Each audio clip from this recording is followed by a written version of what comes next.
arrived in Greenland, actually last month, on August 14th, which is about 3 weeks ago. And I filmed this video on site in Greenland. I want to share with you. It's just 1 minute long. Which one do I?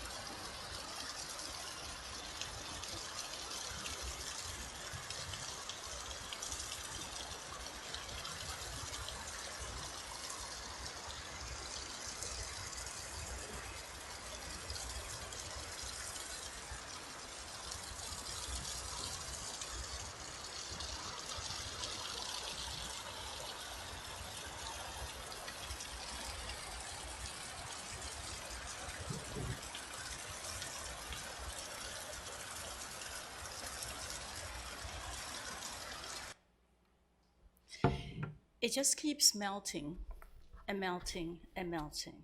As a matter of fact, from July 31st this month until August 3rd, in a matter of 4 days, Greenland lost about 53 billion metric tons of surface ice within 4 days.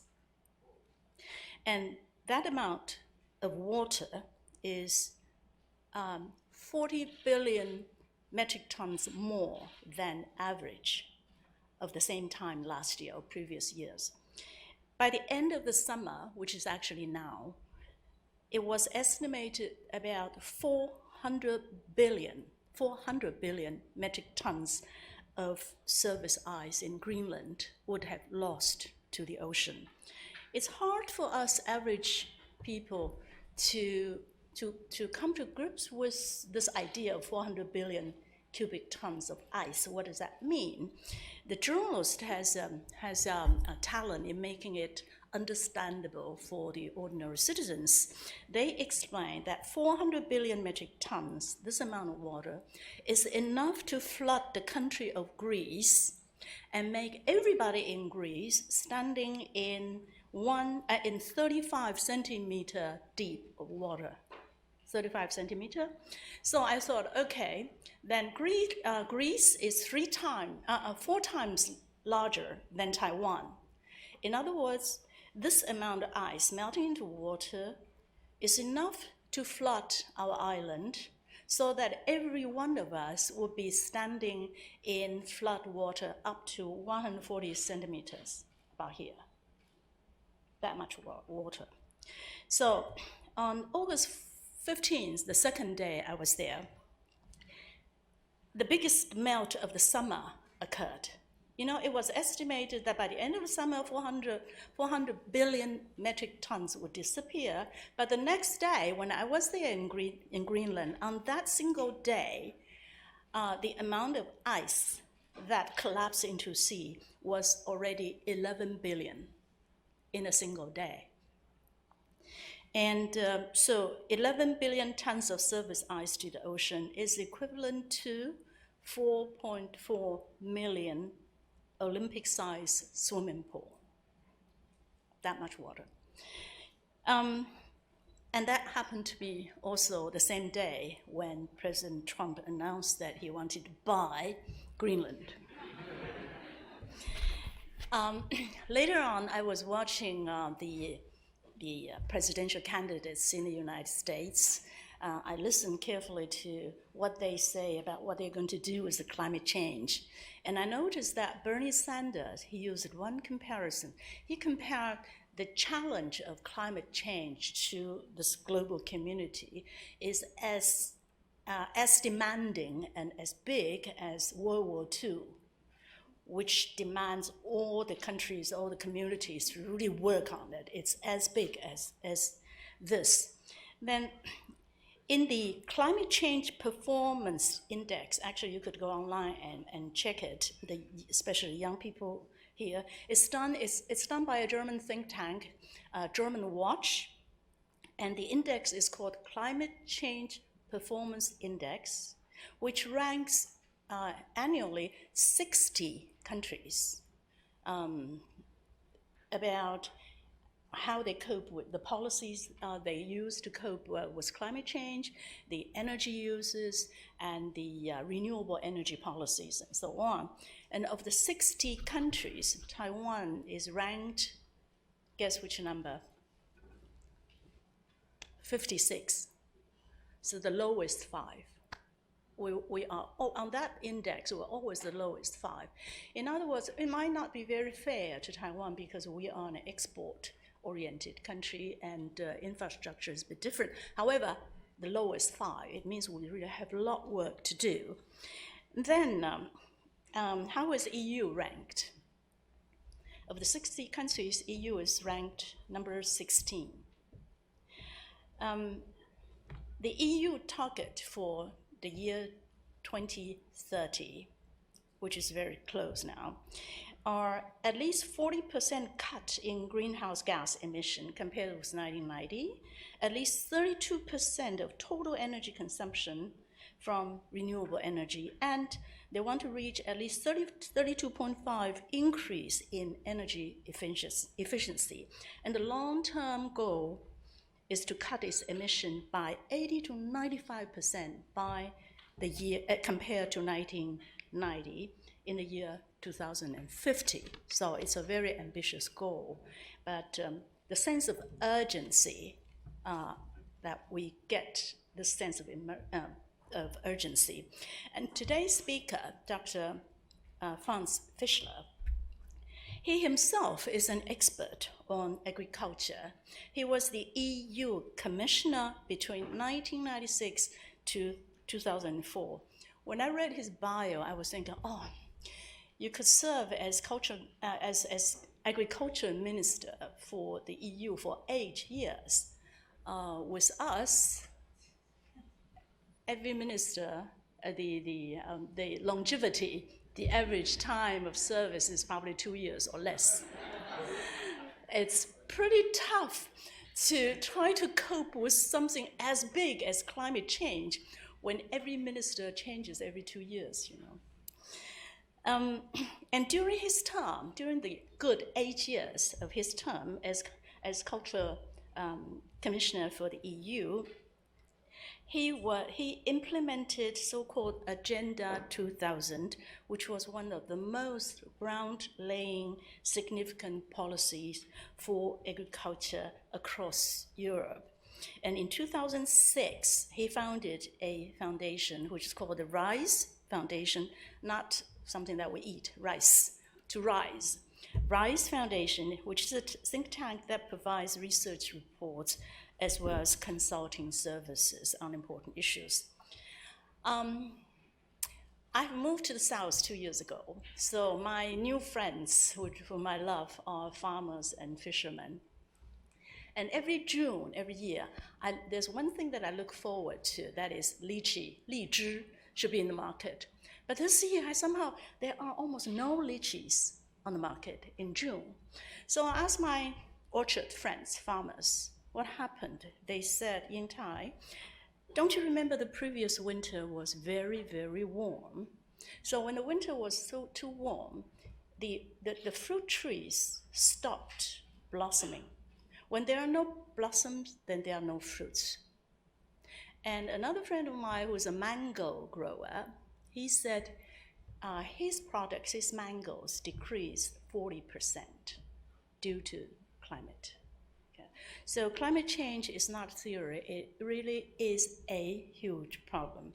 And with the hands-on experiences, first-hand experiences that Dr. Fischler had been doing for so many years, he is the right person to share with us his insights and his experiences. Let's welcome Dr. Fischler.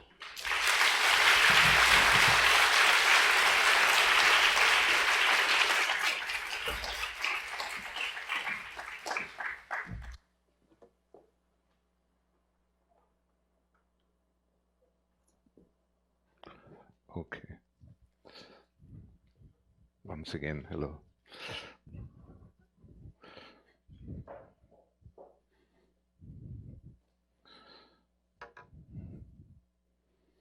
Maybe it's a bit high. A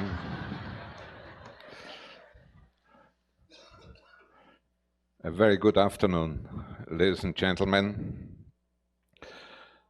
Thank you for inviting me to come to Taiwan and to discuss with you climate change. What I learned in the meantime, thanks to introductory words by Professor Lung, is that obviously climate change is slowlier than the change in your governments. But however, also about climate change, urgent action is needed. And what I would like to achieve is, first of all, give you a proper information about some basics related to climate change, based on facts and not on fakes, is important to notice nowadays. And then I would like to raise your awareness of the problems related to climate change.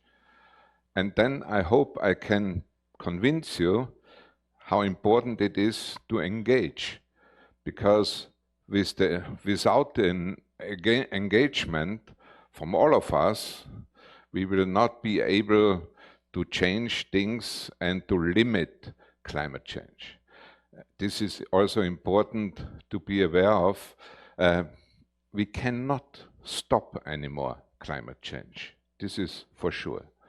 But we can limit it so that the damages and the consequences of climate change are manageable. To give you a short outline,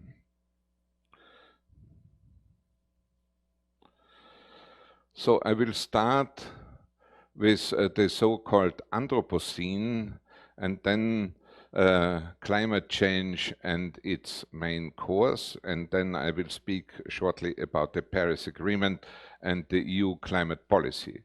So these three parts are basically information. The other second parts are then more about details also related to agriculture and the fishery sector, because this is the main interest from what I understood from the invitation. Sorry.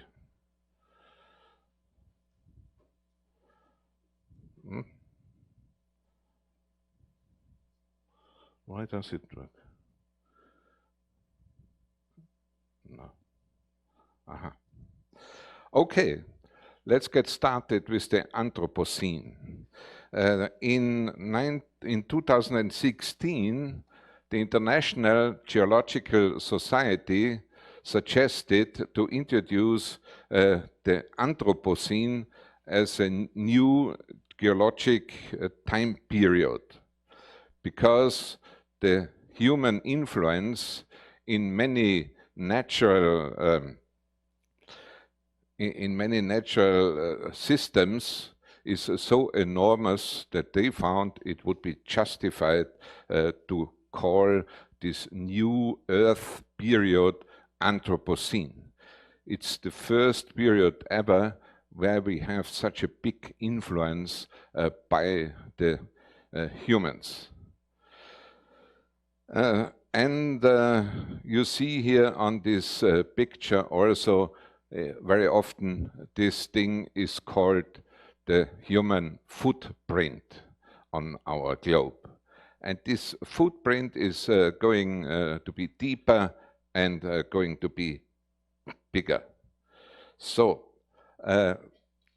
we cannot deal with all this atmospheric, geologic and hydrologic and biospheric areas and Earth systems. We choose one of them, and this is the CO2, the carbon cycle, because this is the most relevant one for climate change. And here you see the main elements of this carbon cycle. So the idea is not that I explain now all the details of this carbon cycle. You have here on the right-hand side what's going on in the seas, and on the left-hand side what's going on the land.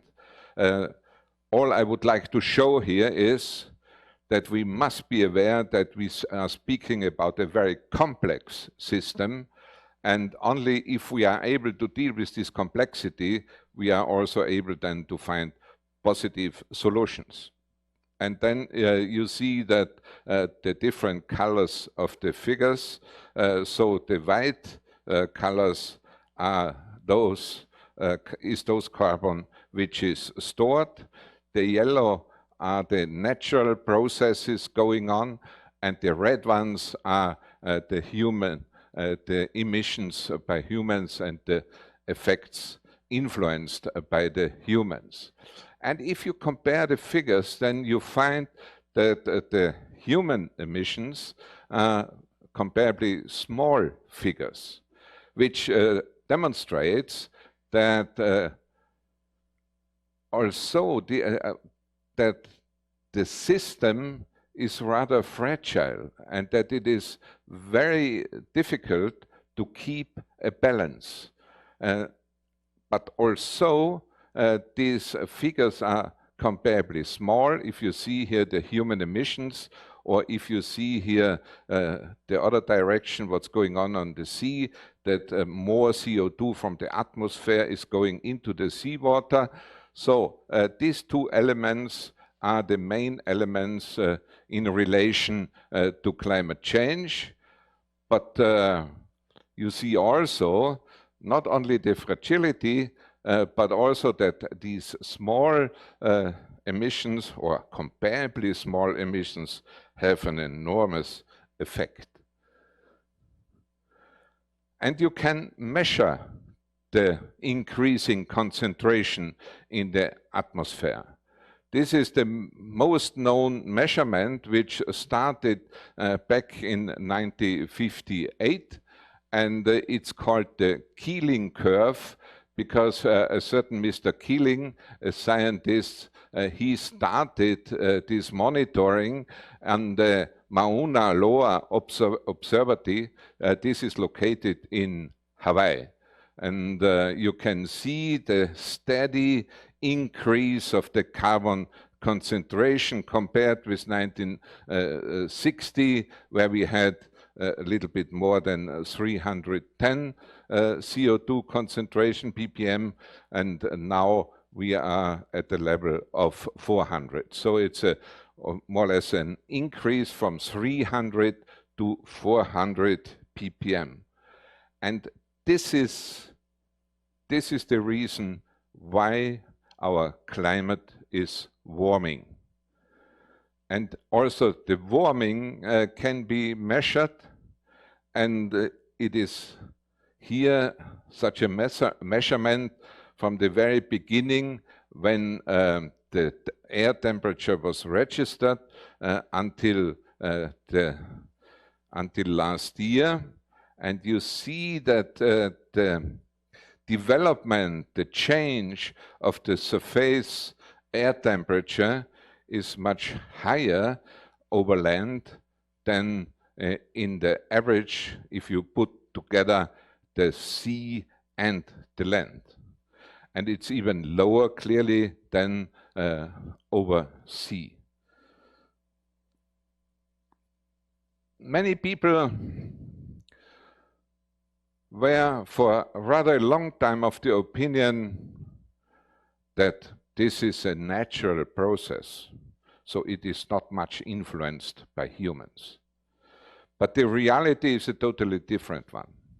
A big group of scientists tried to explain the global warming only on the basis of natural processes, and this is these blue bars, and the black line is the measured global warming on all the different continents, and here you see it also over the sea and over land. And the conclusion is very clear. It is impossible to explain the increase of the global temperature if you only use natural processes to explain or to give the reasoning for this development. So, without the human influence, the development which we are facing is not explainable.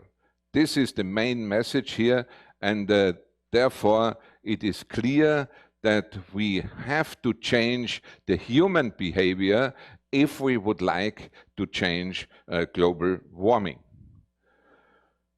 And here you see the effects of global warming. The effects clearly depend on the increase of the temperature. You all know this 2 degrees Celsius line, which was in the Paris Agreement the base for the measures which were suggested by the international community. In the meantime, I must say one is even more careful because the scientists came to the conclusion that our systems are more vulnerable than originally expected. So the effects which were calculated for an increase of the temperature by 2 degrees happen already when the temperature is increasing by 1.5 degrees, and therefore in the last IPCC reports the recommendation is we must do the utmost to keep the global warming within 1.5 degrees. But even if you accept, or if we are able to reach this limitation, we have huge problems with the most sensitive systems. For example, already by 1.5% the coral reefs in the world will extinct, and they will not come back anymore. And the same is going on with the smaller mountain glaciers, especially in the Alps and in other places where you find smaller glaciers, so in Greenland or in the Antarctic or in the Arctic, that's different. But we expect in the Alps that within the next 30 years, almost all the glaciers will disappear.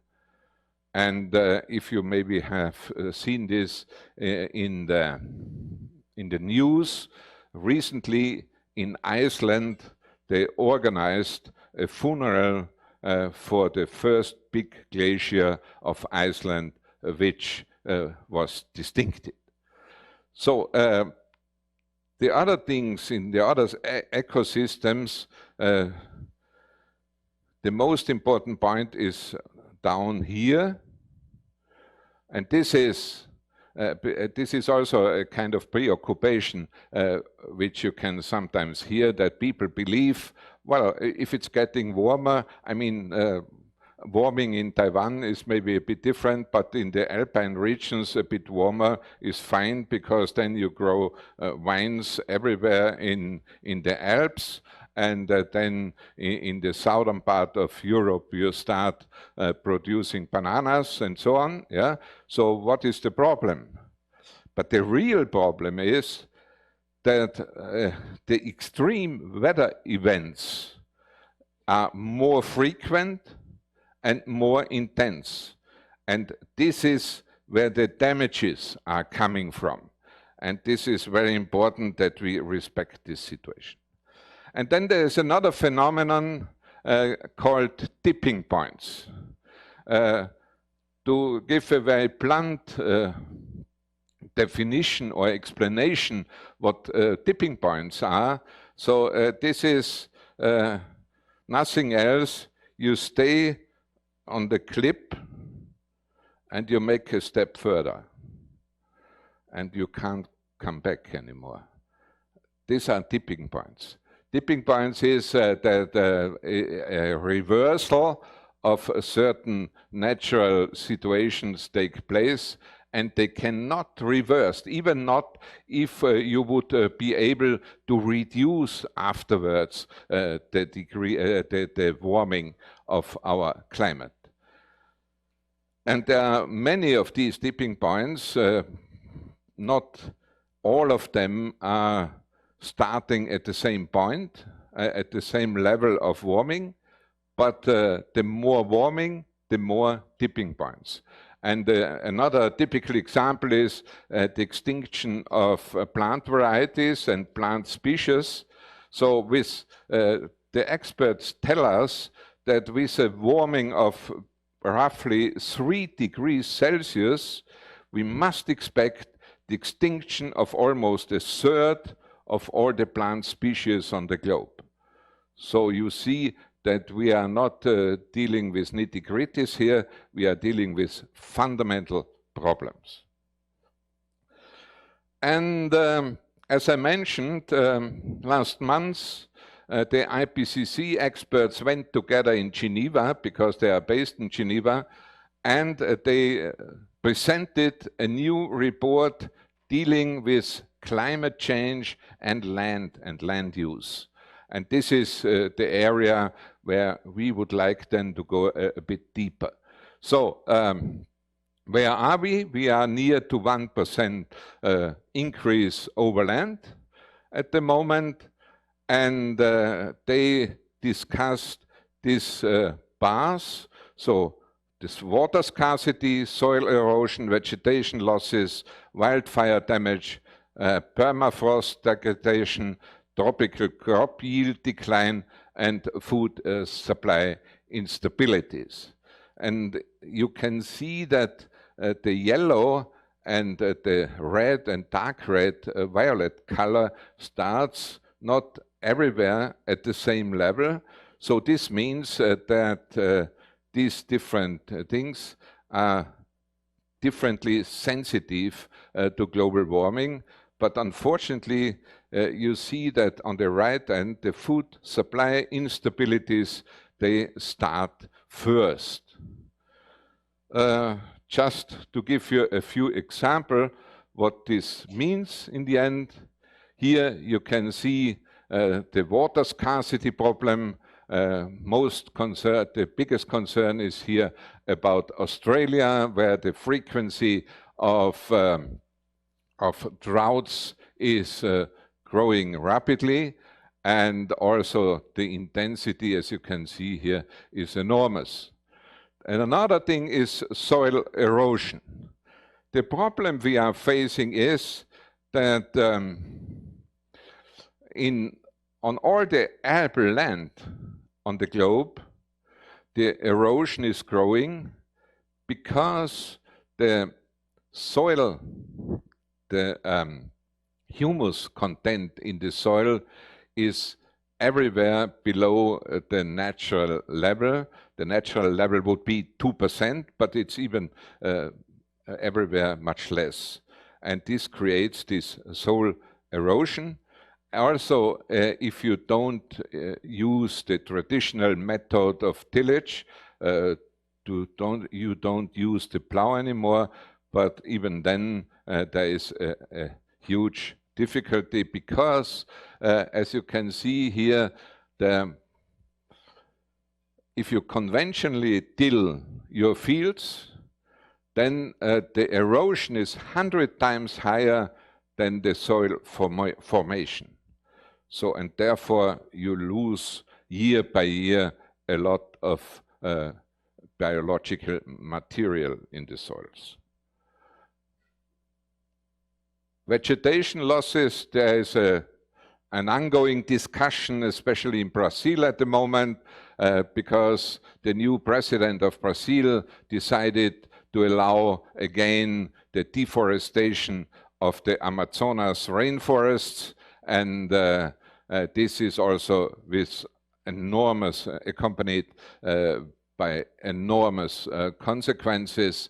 And you can see that Brazilian scientists say in the meantime that it is accelerating towards a tipping point also. So A similar thing is with the wildfires. The wildfires are also more frequent and more intense. For example, the wildfires in the northern part of Europe and especially in the north of Russia, close to the ice sea, they had this year, and there was an area burning which was as big as Taiwan, the whole Taiwan. And the clouds from the smoke of these fires covered an area which is almost half of the whole area of the European Union. The next is the permafrost degradation. This is, as you know, in the very north, near the Arctic zone, you have many permafrost soils. And if the permafrost soils are thawing, then in these soils is a lot of methane, which is one of the fossil gases stored, and this goes up then in the atmospheres and produces a lot of damage. And finally, the tropical crop yield decline. This is not only based on this global warming. It has also to do with other factors which are not so well known for the moment. So to understand better what is going on in the tropical areas, it will be necessary that a lot more of research would be done. But what we know for sure is that it's getting worse. So, and now we are on this last bar, the food supply instabilities.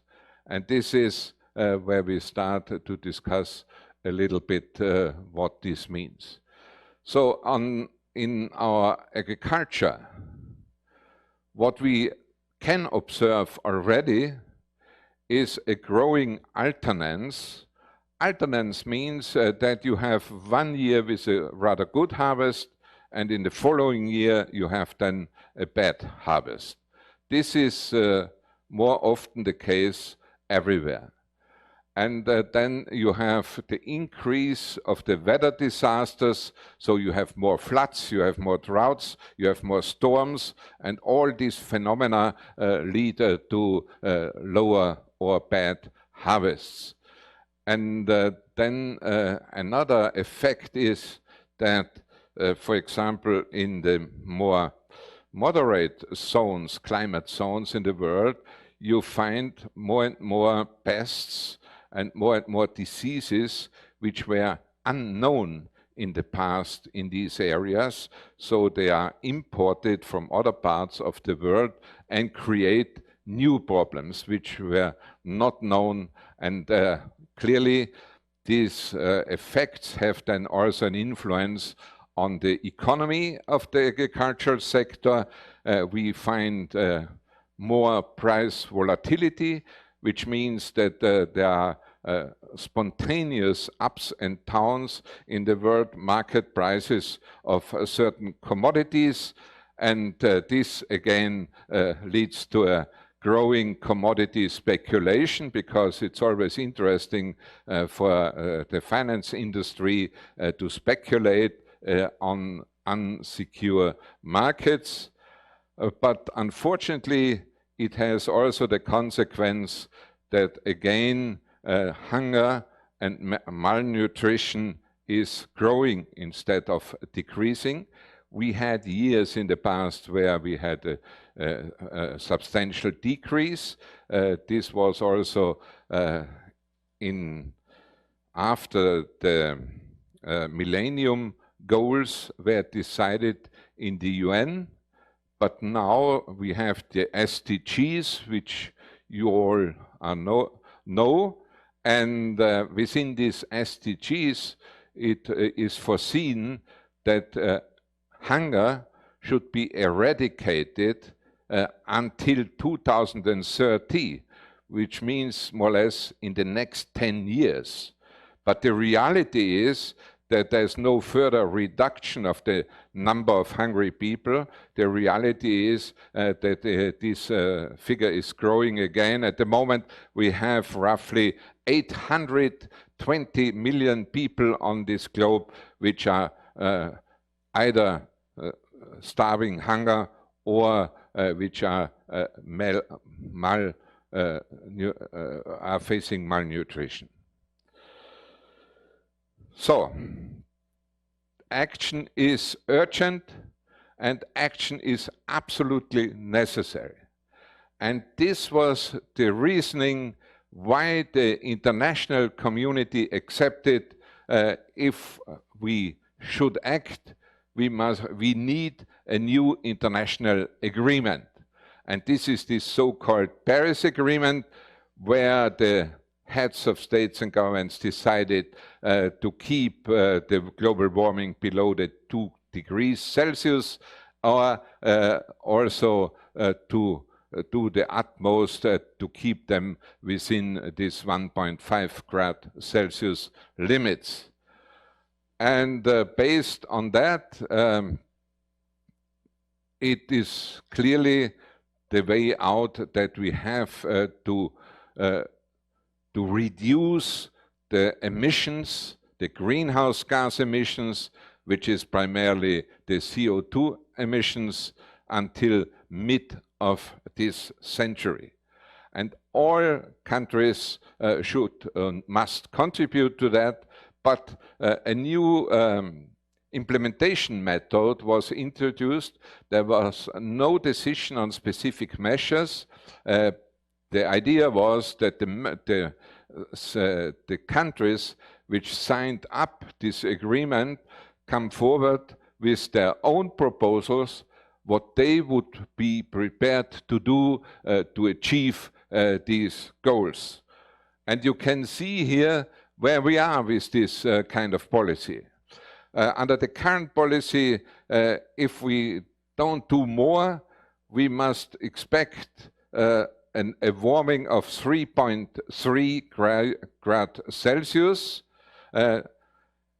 But if we only introduce those measures which were decided by the signatory countries, then we still end up with 3 degrees Celsius.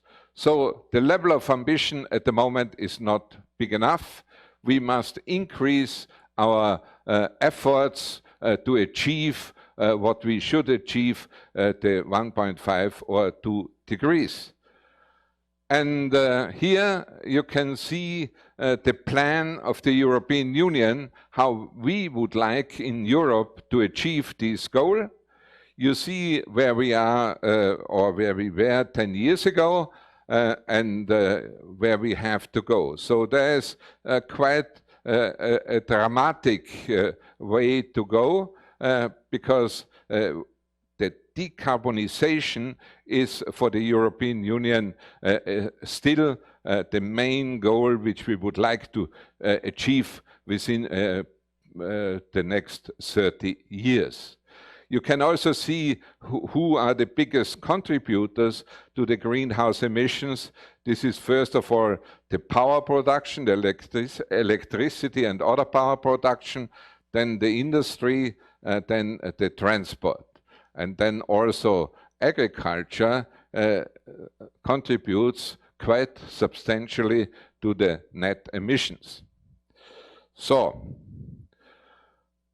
this is the plan which Professor Lung mentioned in her introduction. We would like to achieve until 2030 a reduction of 30%, excuse me, of 40%. But the so-called ETS areas, where the power production and the industry and the aviation sector is part of it, these parts have to contribute 43%, and the rest has to contribute 30%. So that together it results in a 40% decrease. I can also tell you, you maybe know that there is a change going on in the European institutions. There's a new president coming in, Mrs. von der Leyen, and she says this is not ambitious enough. She promised that she will suggest or make a proposal within her first 100 days in office, and she starts in November, that until 2030, the decrease of greenhouse gas emissions is not 40%, but 50%. So you can see we have something to do in the coming years to come at least close to this aim. She is right in principle, because if we are not able to go for 50% until more or less 2030, then we can no longer achieve the other goal, the decarbonization goal for 2050. What does this mean for the agricultural sector? The agricultural sector represents 12% of all greenhouse gas emissions in the European Union. On the other hand, the agricultural sector is one of the most vulnerable sectors from all economic sectors, because most of the production is going on outdoor, and not indoor. Here, I don't explain the details here, but just that you get a bit an impression. First of all, the problems within the European Union are not everywhere the same. The biggest problems are in the south of the European Union, where you have more water scarcity, more abnormal weather conditions, and so on and so forth. So the risks are in the south bigger than in the north or in the middle. In the very north, these regions could even gain from the climate change, at least for some decades. And in the middle, you must differentiate between the east and the west, because the west has a more a climate which is more influenced by the Atlantic, and the east is a more continental climate. So therefore, the effects are not everywhere the same. And you can see, if you look at these arrows, where the arrow is going up, it's going up, the effect is going up, or in the other way, it is going down. So, what are the driving forces behind these changes and behind the food production sector? The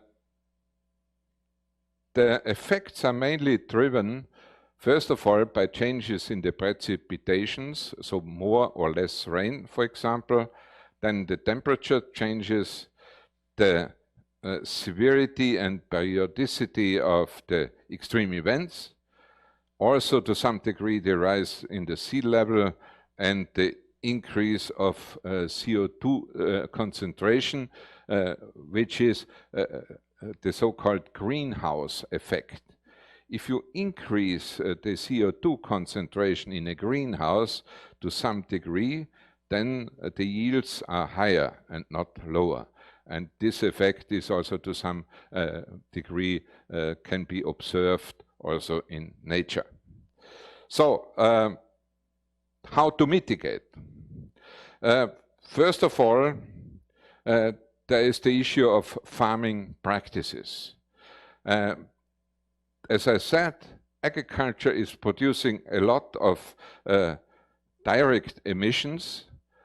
For instance, if you think about how we treat our manure or how we treat the residues of agriculture, or there are many other direct emissions which play a role here, especially also depending on the crop management method, you produce more or less CO2. And then there's this important issue of carbon sink. Carbon is stored in the soils, and it depends very much on the soil management, to what degree this management is positive or negative for the soils. For example, in Austria, we have an area where, for the moment, there are about 300 farmers which went together voluntarily and introduced a better soil management system. And the effect of this new soil management is that you can store on this land per year additional 10 tons of CO2. So this is an enormous effect. If you multiply this with the million hectares which we are cultivating, then one could store by bringing up the organic carbon in the soil to a natural level. I mentioned that it is everywhere below at the moment. If we would bring this up to the natural level, this would be the biggest contribution of the agricultural sector to the solution, to the problem of climate change. Then the other big issue is biomass. And here, this is not only related to agricultural production, here forestry plays an enormous role, because you can store huge quantities in the trees, but also in the soils in the forest. And both together can help really to change the situation. From the Club of Rome, some experts are of the opinion that this is, globally speaking, the best way to deal with climate change. The pity is it takes time. And you can also argue, why don't we then start immediately with afforestation measures instead of accepting further deforestation? Then the reduction of fossil fuel-intensive ag production, this has to do a lot with fertilization, because artificial fertilizers are based on fossil energy, and in addition also the crop management. The more you use the plow, the more energy intensive the method is, the more you do low or non-tillage production, you introduce low or no tillage production methods, the better it is. And then finally, the question of the production losses and waste. You know that we wouldn't have a problem in the world to feed 10 billion people. But the problem in reality is that about 25% to 1/3 of the total production is either lost or wasted. And if we don't change this, then we can neither feed the world in the future, nor are we able to reduce in the to the necessary degree the situation. So This is, in addition, what I showed you before. It's again the carbon cycle, but here only limited to the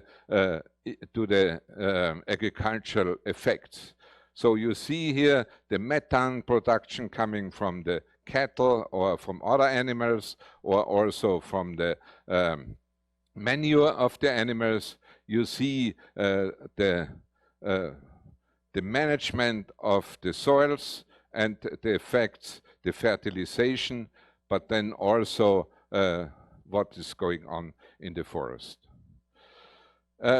What we have achieved so far in the European Union, you can see here. So there's a slight decrease in the greenhouse gas emissions, but here we must do much more and we must go further. There are different threats to the European soils. This is the organic matter decline. We spoke about it. This is also the soil erosion. So I think we touched upon all these elements. And you can see here how different also the situation is in the European Union. So the organic carbon content in the soils is more negative in the south and in the east. In the east, because these are the countries where communistic crop management system happened over decades, and this was much less successful. And here you see the soil erosion risk. This is clearly higher in the south, but almost not existent in the north. What I would like to say here with this slide is not that I explain it to give you a lengthy explanation.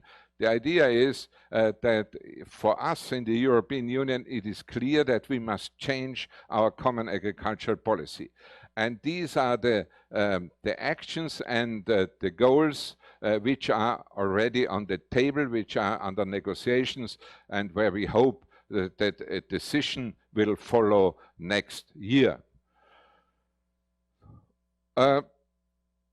Apart from the direct necessary measures, there are also general measures which are very important, education, research, and so on. You know this. So I must go a bit faster. Let's speak for the last 5 to 10 minutes about what's going on in the seas. Here you can see what's happening and what affects the higher concentration of greenhouse gases and the higher surface temperatures have on our marine systems. I must confess that we don't know as much as we know about the land-based systems about the ocean. There is a lot of additional research necessary to better understand the different effects. The main things which we can see is the degradation of the ecosystem services, then the increase of the sea level, 25 centimeters over the last 140 years, and then the increasing temperature. I mentioned already that the coral reefs will disappear, and the effect of all this for the fishery sector is that in developing countries, this is an estimation made by the WWF, Europe, could be 50% less in the annual catches and overall 35%. So, and the decreasing pH stability or the acidization of the sea threatens also organisms, especially shellfish. You see here in this picture exactly what I mentioned a minute ago. And then there's another point which is very important, but we don't know so far much about this point, therefore I just mention it, and this is that there's the risk that the ocean currents could change in the future. For example, the Gulf Stream in the Atlantic. So there has a lot to be done, and we cannot so much influence what's going on in the sea. We must live with the consequences. In other words, there is no alternative than to adapt to this new situation.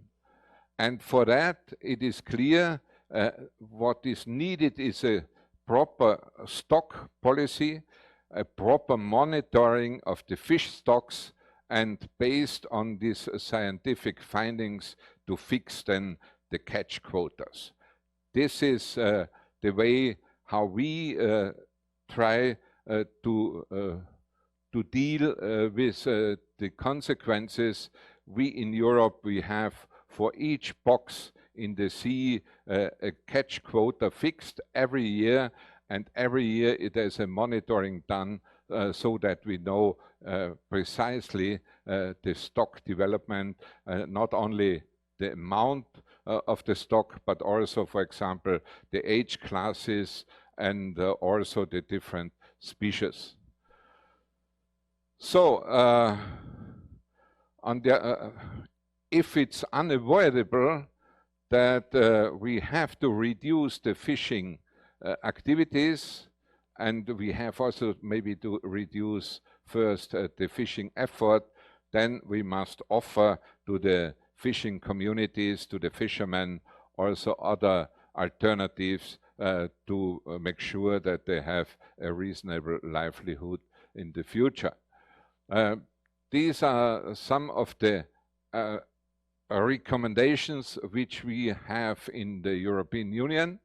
So as I said, science-based targets for stock management, then an ecosystem-based approach for the governance, and then the fishery management adapted to the stocks or to the stock development, and then also a dispute a mechanism to solve fishing right disputes, which are going on almost everywhere. And then we must go for more aquaculture and produce more farmed fish and not so much wild fish. This was it. Thank you very much.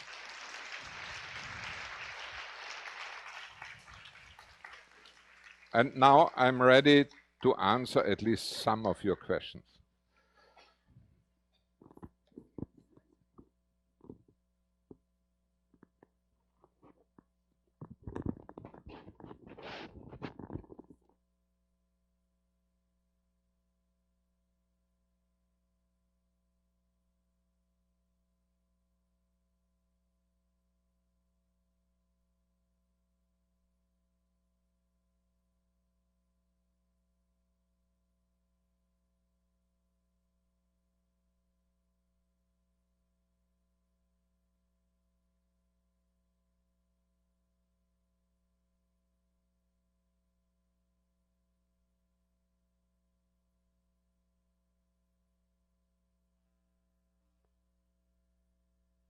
Thank you, Dr. Fischler.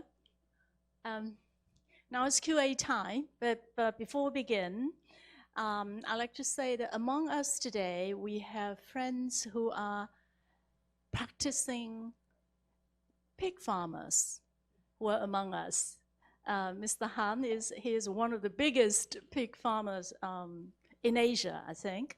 We also have former agriculture minister here, as well as deputy minister here. So Chen Zhuwei 也在这儿，然后副主委也在这儿。And then our former education minister is also here. They're sitting up there, 曾志朗教授还有陈宝基教授都在这儿。And also we have the... We are not forming a new government. We'll wait for the election. And we also have the new representative from Austria to Taiwan, Mr. Rudolph is also here. A big welcome. Dr. Fischler, I don't know what Norway grows. I think they grow a lot of berries. And in Austria, where you come from, you grow apples and pears, and we grow pineapples and mangoes and bananas.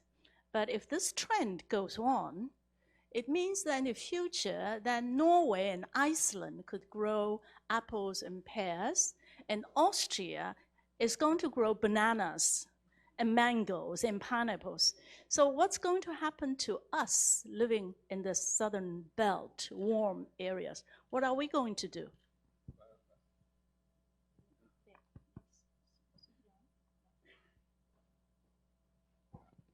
I think it works now. Yeah, thank you very much. Well, an interesting question, but I tried to make clear in my speech that it doesn't work that way. Yeah. First of all, Norway is such a small country, and they have really poor soils and a little agricultural area, so therefore there's no risk for anybody else, whatever the Norwegians are going to do in the future. Yeah?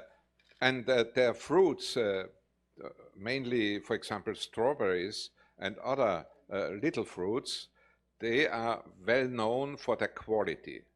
Because this has to do with the fact that the quality of fruits is bigger or higher if the temperature difference between day and night is bigger.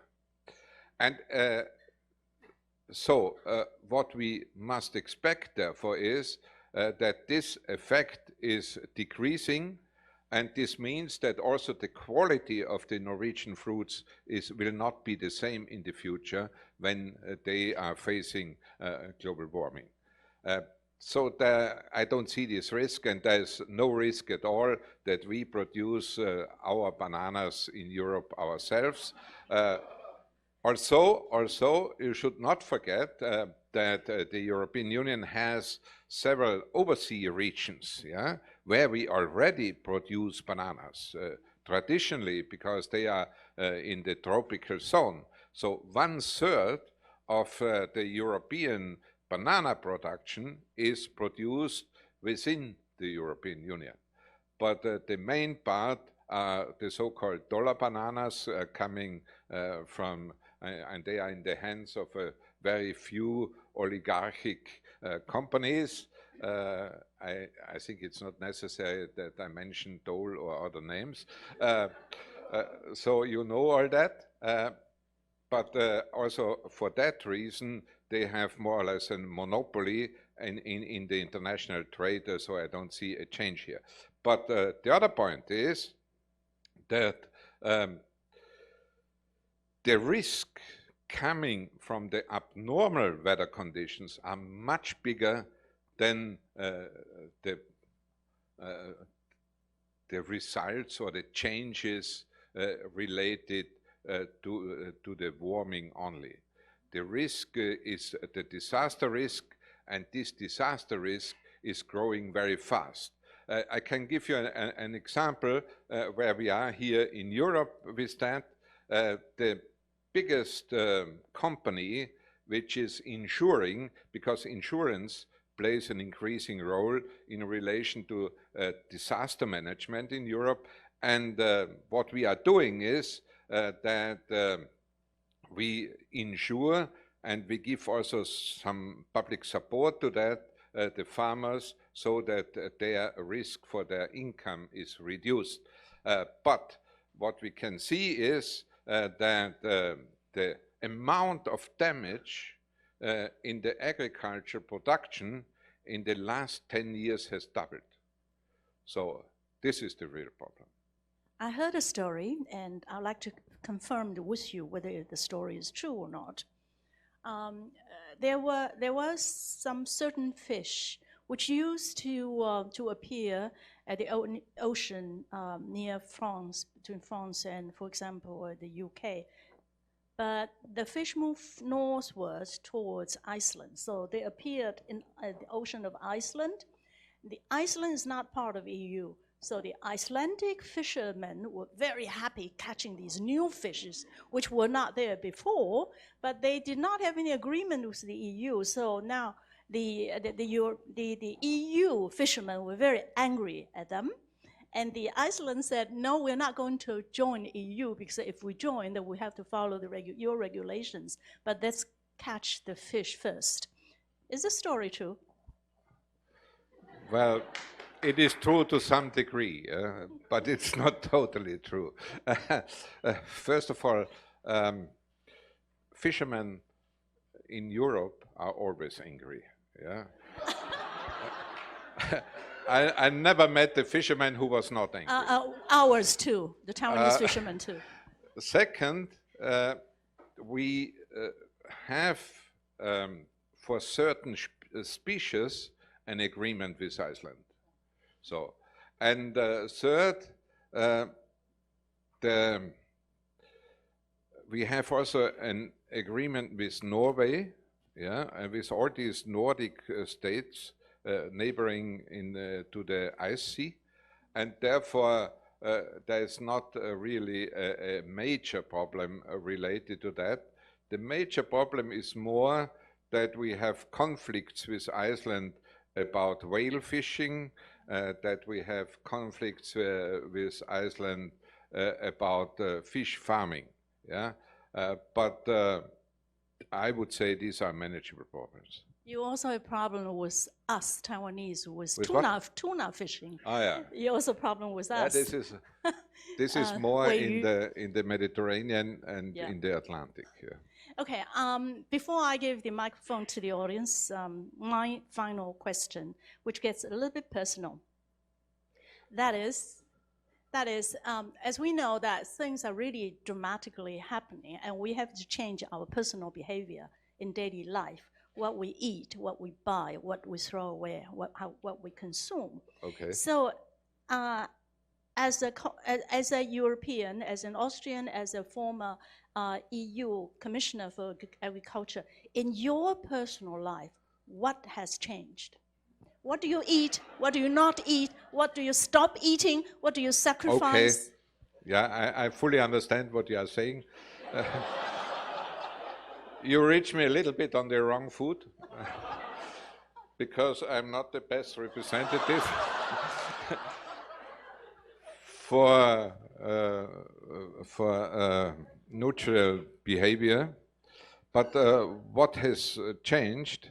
Well, it is a matter of fact that I eat much less meat than I consumed in the past, and I will further reduce that. But the cooking is in the hands of my wife. So therefore, there's an absolute guarantee that this is going to happen. Okay, when you go into a restaurant and you want to order, you desire to eat steak and beef, is there a small voice telling you, no, don't order, don't, no beef? Does that happen to you? Well, there's no flea in the ear, but it happens, yes, it happens. And I think in principle, for us Europeans, the thing is very simple, because if we look back what our traditional diet was in the past, I mean, for example, in the household of my parents, we got once a week or possibly twice a week meat, and no meat in the other days. And I think we must come back to that level, because the opposite would be, there are studies available saying if the whole world would have the same eating behavior as an average European has at the moment, not an American, they eat even much more beef, and also the South Americans. But the average of a European consumer, yeah, if this would be the standard worldwide, this would mean that only from that we would see a global warming of 2 degrees. So therefore, it is really worthwhile to change the consumption behavior. I'm a proud owner of 5 chickens, and I have stopped eating chicken altogether. So that's my revolution. Yeah, and don't forget, I mean, you can eat the chicken only once, but you can consume eggs longer. Oh yes, I eat eggs, yes. Okay, so now it's fun time. Can you raise your hand? And each time I'll collect 3 questions, if you can remember 3 in a row. So as a gentleman who's standing right in the far end in black shirt, and you, and second one, and third one, the first row, please, over there. May I also ask you to keep your questions very short and precise, please. Thank you, Mr. Fischler. My question is, there's a topic recently, a couple of weeks ago on The Economist, saying that the deforestation in Brazil somehow is caused by the trade war between US and China. So somehow they need to cut down the trees in order to increase their soybean supply to China.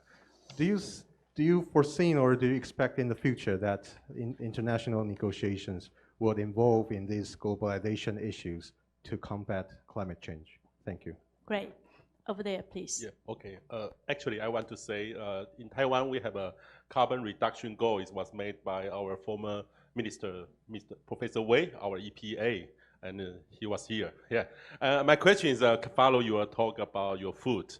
And I'm vegetarian about several years ago.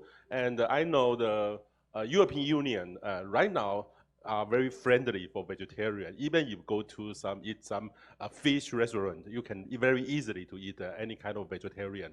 And however, the trend of the meat consumption from any kind of data in European Union or over the world are increasing.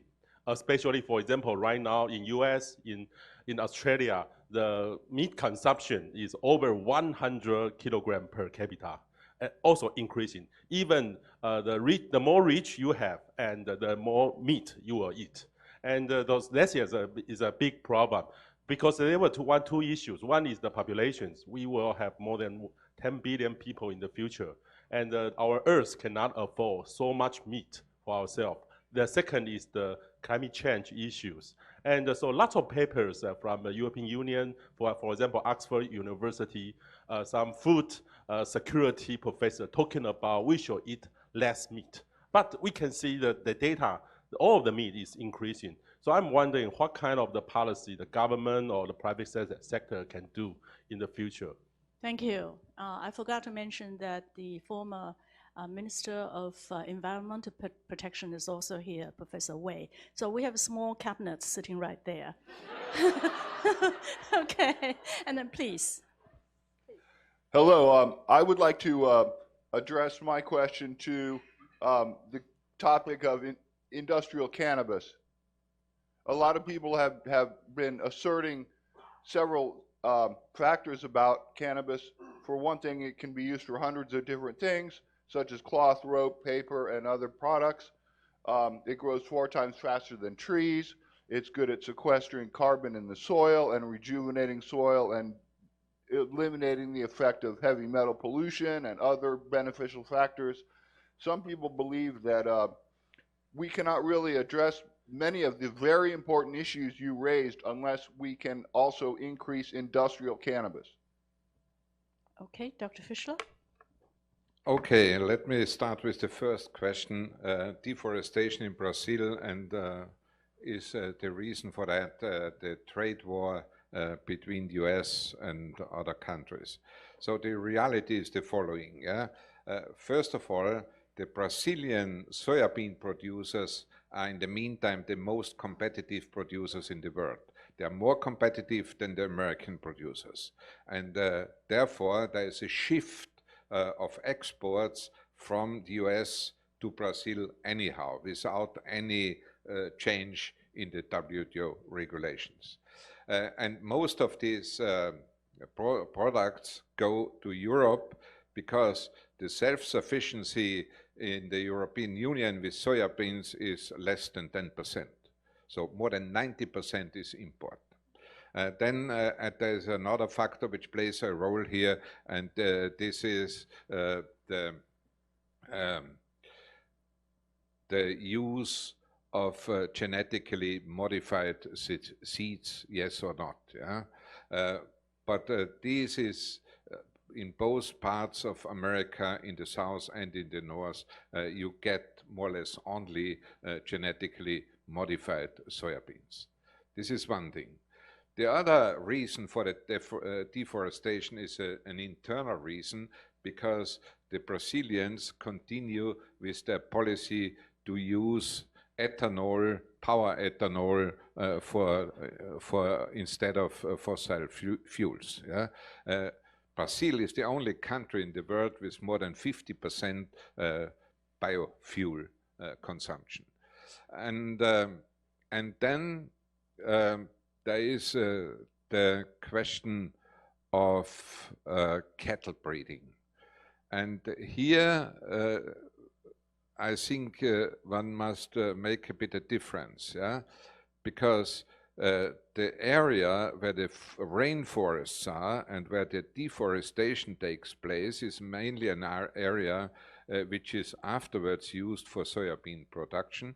And further south, there is the area where they produce the methanol and where they raise their cattle.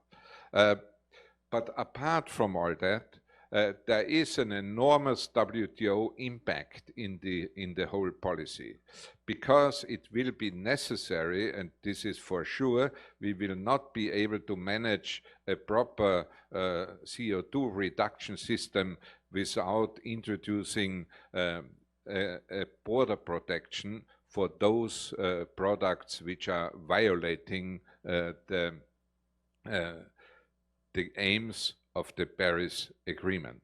So I think this is an issue where we should discuss. Unfortunately, there is at the moment not a high season for the WTO, yeah? Because more and more countries start to ignore the WTO. And here, I must say, this is my personal view, it would be really urgent that those countries in the world who believe in multilateralism and not only in bilateralism, and even more so, they believe in multilateralism and not in protectionism, that these countries go together and start discussions amongst them how they could change the rules. And even if they are not successful to introduce these rules at the WTO level, which means for all countries, if they have an agreement amongst them and introduce such rules, then I think the others have no alternative than to follow. There is a real lever where you can change things in the world. For example, the former Director General of the WTO, Pascal Lamy, he's an old friend of mine, and he told me 3 weeks ago that he is now going to start such an initiative under the title Greening the WTO. This I think is an important point. Then about the consumer trends in Europe and the vegetarians. So you can see at the moment 3 different trends in consumption in Europe. One is that we have an increasing number of vegetarians, especially amongst the young generation. Second is that the Europeans favor more and more regionally produced food. and not international standard food. And then there's a clear trend in the direction of organic food. For example, we in Austria, we have in the meantime a share of organic food from the total food consumption of 20%. So it's quite substantial. And on the other hand, I think there's another important argument why obesity and other phenomena which are accompanied by meat consumption, this is the health aspect, yeah? Because overweighted people are facing different diseases and different difficulties, and I think that our social systems in the longer term are not able to finance all the consequences of these damages, and therefore I think that we will see new regulations, stricter regulations. About cannabis, I agree with you.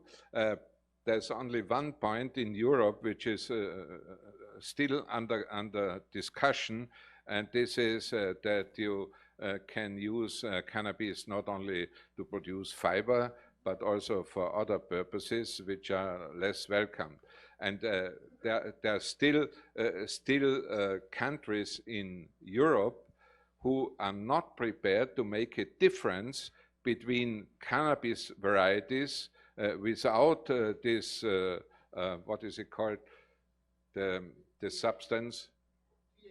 DHT, exactly. Without DHT, because there are many varieties available, DHT-free and others. So here there is some homework to do also for the Europeans, but I think cannabis has a good future. Okay. Does anybody need translation of cannabis or? No, it's fine. Okay, so Dr. Fischler, climate change is something that's so gigantic, challenging the community of the whole Earth. But this happens at the time when actually international cooperation or the belief in multilateralism is kind of deteriorating. So it's very tricky what's going to happen next, right? Well, I think this is a general observation in modern politics. It's not only related to climate change. The political systems all over the world are more and more reactive and not offensive. And therefore, I think we all have a bigger responsibility here, because the start of any change, and you can see this with the protests every Friday in Europe, and in the meantime also in other countries, with a 16-year-old Swedish girl is able to change things. And what I would like to say here is it depends on all of us, and it depends also that the new ideas, the initiative is coming from the civil society. Top-down doesn't work with these things. Okay, we have another round. This gentleman in white shirt and this lady with glasses, and you sitting on the stairs. All right, the second round. Dr. Fischler, if you keep your answers short, then we could possibly have a third round. Then we have to finish. I will do my best. Yeah. So first one, please. Is the microphone working? Sit down. Yeah, thank you for your excellent presentation. In your slide 30, you mentioned about reducing agricultural production losses and the waste is one of the 5 potential contribution, right, to reduce the greenhouse gas emission. But that seems that this is a responsibility of the farmers only. But actually, for our ordinary people, I think it's a food supply chain from the production, distributor, retailer and even the consumers, there's very important to reduce the food waste. So because in the COP24 in Poland, they say IPCC, the food loss and the food waste account for 8 to 10% of the greenhouse gas emission. And recently, I just came back from Chile, from the APEC Food Security Week. In the mysterious statement, they emphasize reducing food loss and waste is an adaptive and a mitigation strategy for the climate change issue. So they think that reducing food loss waste is very important to combat climate change. Yeah, that's my comment. Thank you. Thank you. And this lady, please. Hello. I studied in Austria 2 years ago, and I saw some very good initiative in Vienna. For example, food co-op, like where every members invested a little bit of money, and we order food directly from the farmers. But I also saw the limit of this kind of local initiative, where it only reached very small amount of people.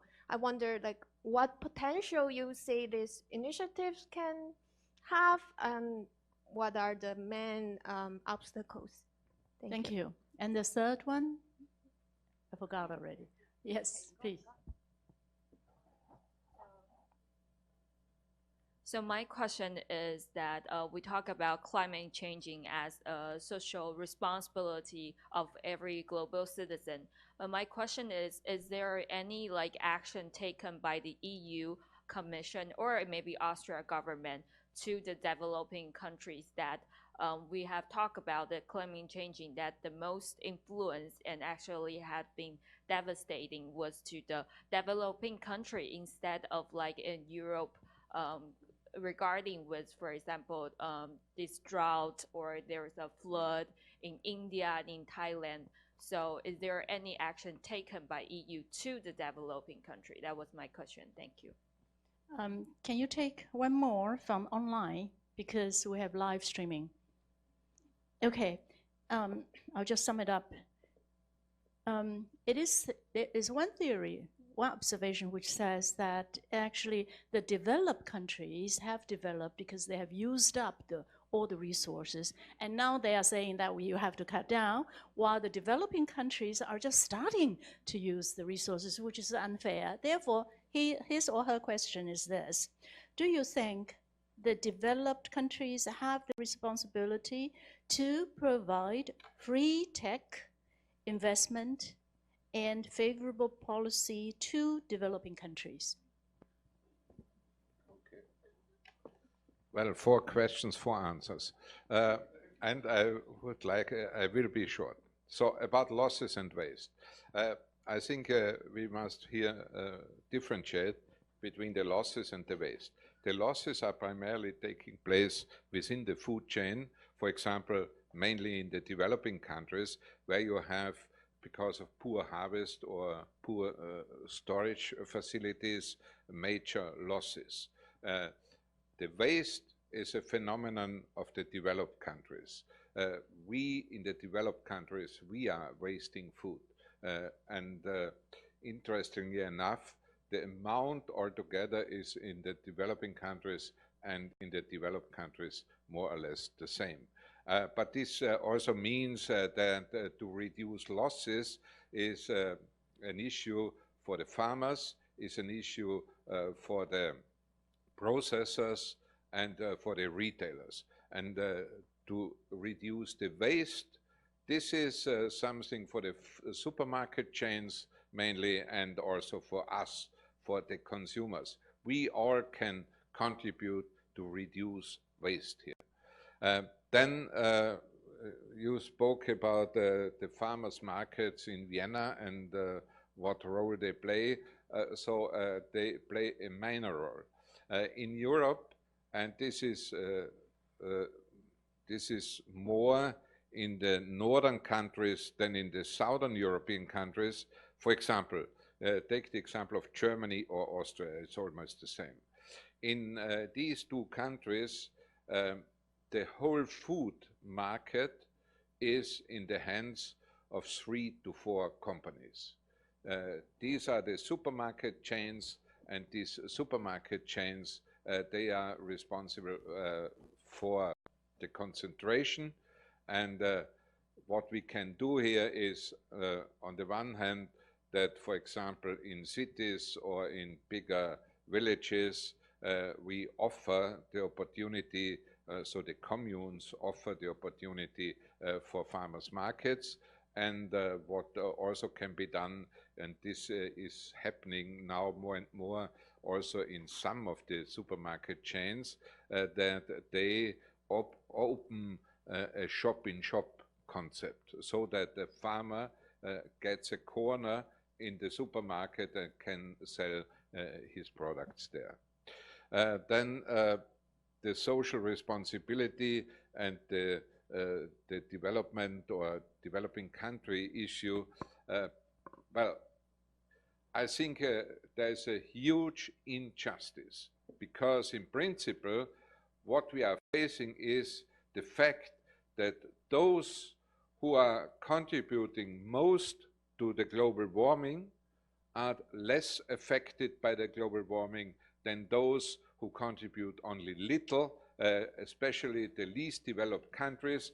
They are affected most, but contribute almost nothing.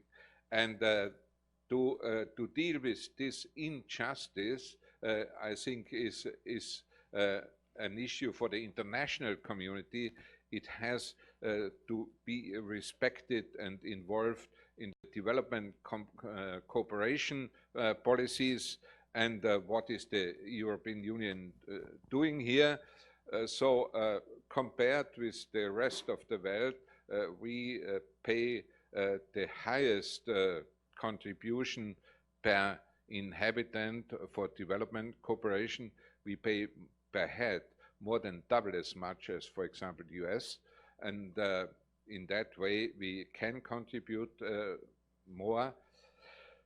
But in my view, is the concept can't be that we give the impression we would know better what they should do.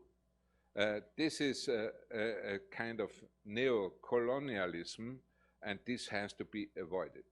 Only if we are prepared to ask the countries what their needs are, and if we then offer support in a way so that we deal properly with these needs, only then there's a chance.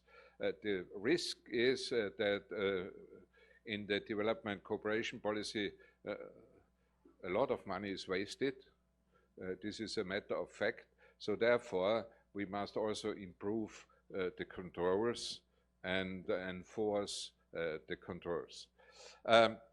We are going to help the developing countries in a new way, so that we involve much more the industry, that the industry is prepared to do foreign investments, for example, in Africa. This is, I think, a very good way forward. About the taxation and about, for example, also duties, import duties, and so on. So here, I think the European Union is so far the only institution in the world which introduced on a unilateral basis that all products produced in any least developed countries can be exported to the European Union without any duty and without any quantitative limitation. This is the so-called everything but arms concept, which was introduced already 15 years ago.